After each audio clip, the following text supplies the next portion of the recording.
And now, aviation weather around Alaska.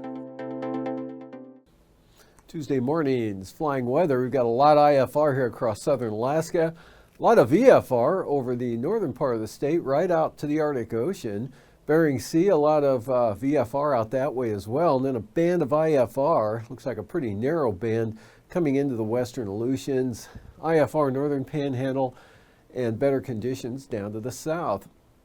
For the afternoon, IFR in the decrease here over the interior, especially out here to the west, but lingering along the Alaska Range and over the southeast quarter of interior Alaska, right on down to Yakutat and into the northern panhandle.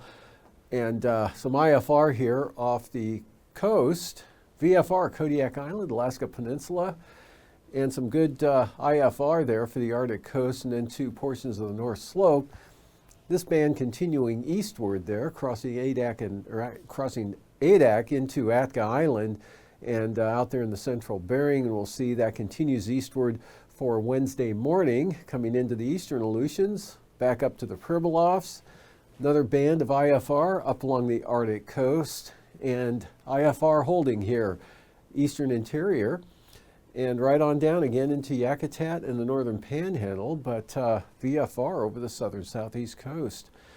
And for Wednesday afternoon, this band here makes landfall along the southwest coast up to St. Lawrence Island, down to the Alaska Peninsula. A little bit of lower condition here over the Kuskokwim Valley.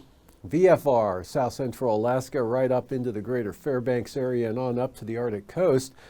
And still some IFR holding but diminishing and slowly edging eastward there over toward the eastern border, southeast coast, VFR. For Anaktuvuk tomorrow, for Anaktuvuk, IFR, go for a little better conditions for Adigan. Marginal VFR, Lake Clark and Merrill, IFR, slowly improving throughout the day. Rainy holding at IFR the entire day. IFR for Windy, Isabel, and Mentasta, Eastern Alaska Range, definitely IFR, maybe even low IFR. And for Tanita, IFR conditions expected, as well as for Portage and Chilkoot and White. On to the freezing levels, 2,000 feet right up along the Kenai Peninsula and North Gulf Coast areas, and then back down across the southeast coast. And out west here, we've got, ahead of that front coming in, we've got warmer air sliding up 10,000 feet, almost up to the western Aleutians there. And from that next graphic, the icing here with that system coming eastward, we got a narrow band of considerable moderate rime icing that comes down, drags across Adak and Atka. And then the other significant area right along Prince William Sound and the North Gulf Coast, and along the north coast of the Panhandle, considerable moderate icing there with lighter amounts up into the southeast interior. And the jet stream here, a sharp trough right through this area here. And to the east of that, we've got basically southerly flow up to 160 knots there coming over the top of this ridge over western Canada and the Panhandle, 33,000 feet. Out to the west, southwesterlies 125 knots coming eastward ahead of the next system in the Bering Sea and Aleutians. 9,000 feet, head of the front, 65 to 80 knot winds here over the Aleutians, and then northwesterlies up to 70 knots, Alaska Peninsula, and near Kodiak Island, and then back to south to north flow here into the Panhandle at 55 to 60 knots with the strongest winds mostly off the coast.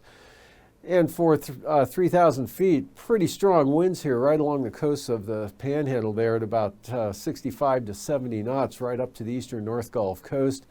Back around to the northwest, 65 to 70 knots here. Kodiak Island back into Kamishak Bay area. Arctic coast, 25 to 35 knot easterlies up there in the North Slope region, north of Kivalina on the northwest coast.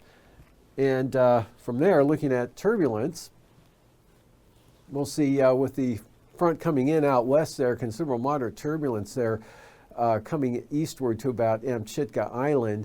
And then a little bit of a break here for the eastern Aleutians, and then considerable moderate turbulence, Kodiak Island, the Aleutian Range up into Kenai Peninsula, Cook Inlet, eastward along the North Gulf Coast and much of the southeast coast. Then you could see some mechanical turbulence there for the Point Hope, Cape Lisburne area with those northeast winds.